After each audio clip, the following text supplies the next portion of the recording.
Bismillahirrahmanirrahim. Assalamualaikum warahmatullahi wabarakatuh. Apa khabar semua yang berada di luar sana? Semoga anda semua mendapat rahmat dan diberikan keafiatan hendaknya. InsyaAllah. Kita mulakan sesi pembelajaran kita pada hari ini dengan bacaan doa. Bismillahirrahmanirrahim. Alhamdulillahi nasta'inuhu wa nastaghfiruh wa na'udzu billahi min syururi anfusina wa min sayyiati a'malina. May yahdihillahu fala mudhillalahu wa may yudlil fala hadiyalah. Wa asyhadu an la ilaha illallah wahdahu la syarikalah wa asyhadu anna Muhammadan abduhu wa rasuluh. Allahumma aftah alaina hikmataka wanshur alaina min khazaini rahmatika ya arhamar rahimin. Allahumma aghnini bil ilmi wa zayyinni bil hilmi wa akrimni bit taqwa wa jammilni bil afiyah. Amin ya rabbal alamin. Alhamdulillah, insyaAllah Ustazah Haja Bibi akan membantu anda dan berkongsi dengan anda di dalam pelajaran pendidikan Islam SPM kertas 2 berhubung dengan hukum tajwid. Jadi, mari bersama-sama dengan Ustazah untuk mengikuti pelajaran berhubung hukum tajwid pada hari ini.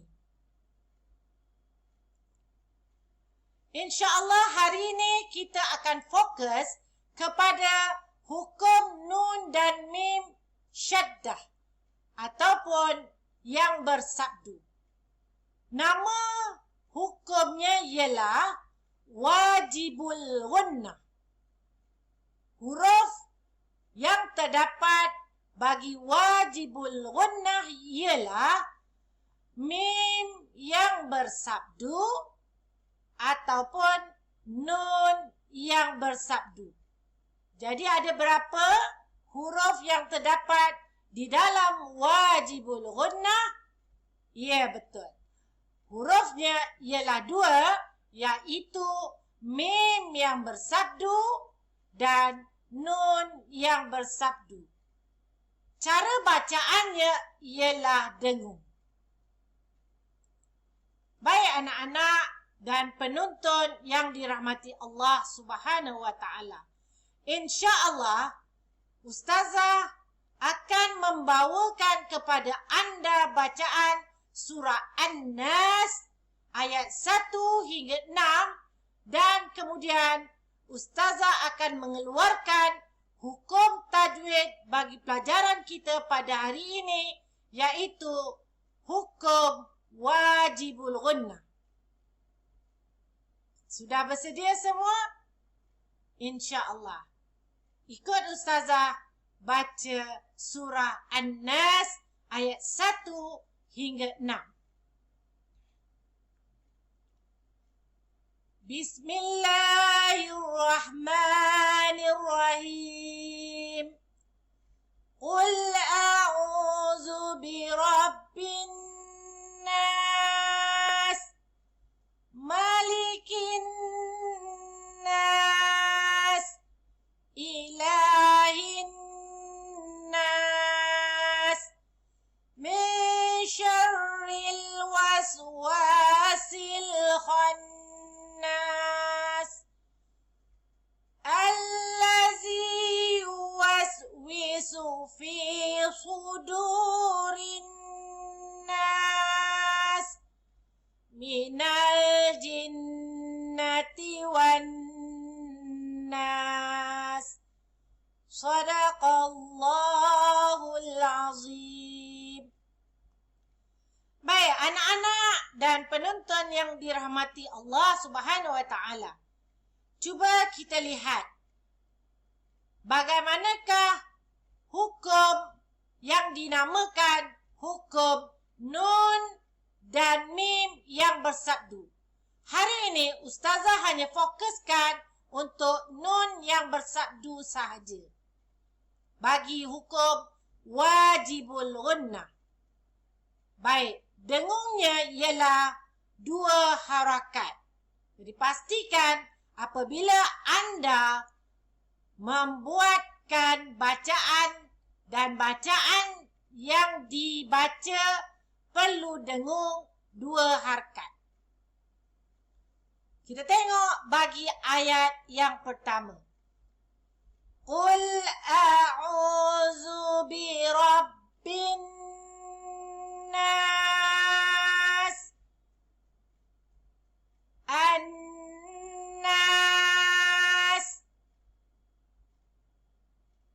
Di sini terdapat hukum tajwid untuk nun yang bersabdu. Okey anak-anak, apa hukumnya? Wajibul gunnah. Cara bacaannya dengung. Hurufnya nun yang bersabdu. Seterusnya ayat yang kedua, Malikin nas. Di manakah yang dinamakan hukum nun bersabdu? Ya, ini anak-anak pada kalimah an-nas. Hukumnya wajibul gunnah. Cara bacaannya dengung. Kadar bacaan dengungnya ialah 2 harakat. Ayat yang ketiga. Ilahin nas. Pada kalimah an-nas. Apakah hukumnya? Wajibul gunnah. Cara bacaannya dengung. Berapa harakat? 2 harakat. Bagus. Teruskan ayat yang keempat. Min syarril waswasil khannas. Nun yang bersabdu. Apa kalimah dia? Al-khannas. Hukumnya wajibul gunnah. Cara bacaannya dengung. Kadar bacaannya 2 harakat. Ayat yang kelima. Allazi yuwaswisu fi sudurin nas. Baik, apa kalimahnya? An-nas.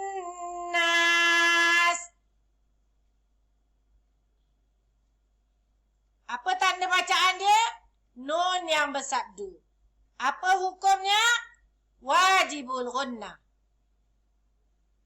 Bagaimanakah cara bacaannya? Dengung. Berapakah kadar bacaannya? Berapakah kadar bacaan dengungnya? 2 harakat. Pada ayat yang ke-6.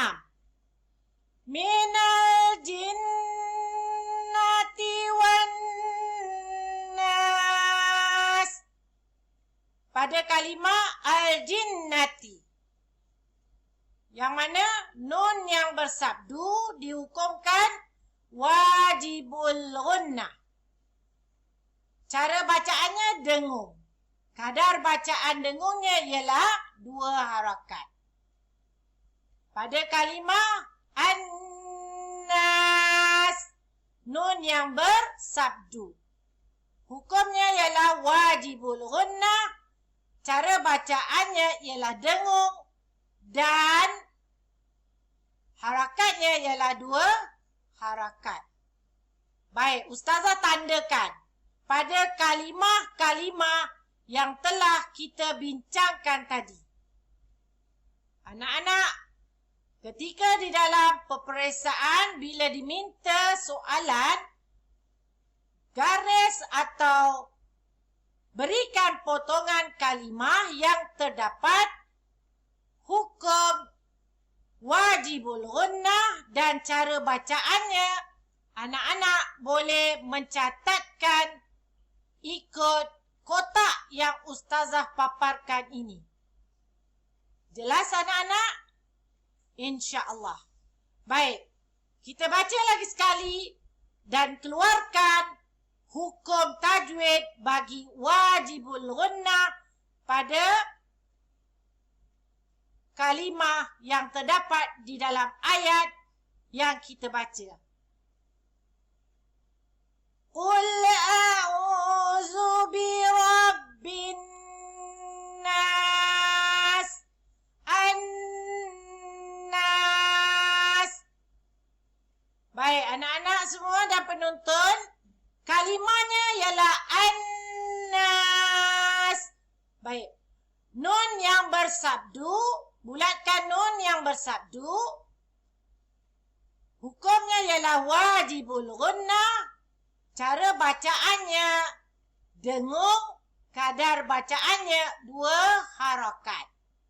Seterusnya bagi ayat yang kedua, kalimahnya yang sama. Kalimah dia an-nas. Nun yang bersabdu. Hukumnya wajibul ghunnah. Cara bacaannya dengung. Kadar bacaannya 2 harakat. Ayat yang ketiga ialah ayat bagi kalimah an-nas. Nun yang bersabdu. Jadi anak-anak kena keluarkan pada kalimah yang ustazah kotakkan ini. An-nas. Dan kemudian anak-anak bulatkan mana yang dihukumkan dia wajibul ghunnah. Nun yang bersabdu. Cara bacaannya ialah dengung. Kadar bacaan dengungnya ialah 2 harakat. Seterusnya ayat yang keempat. Pada kalimah al-khannas.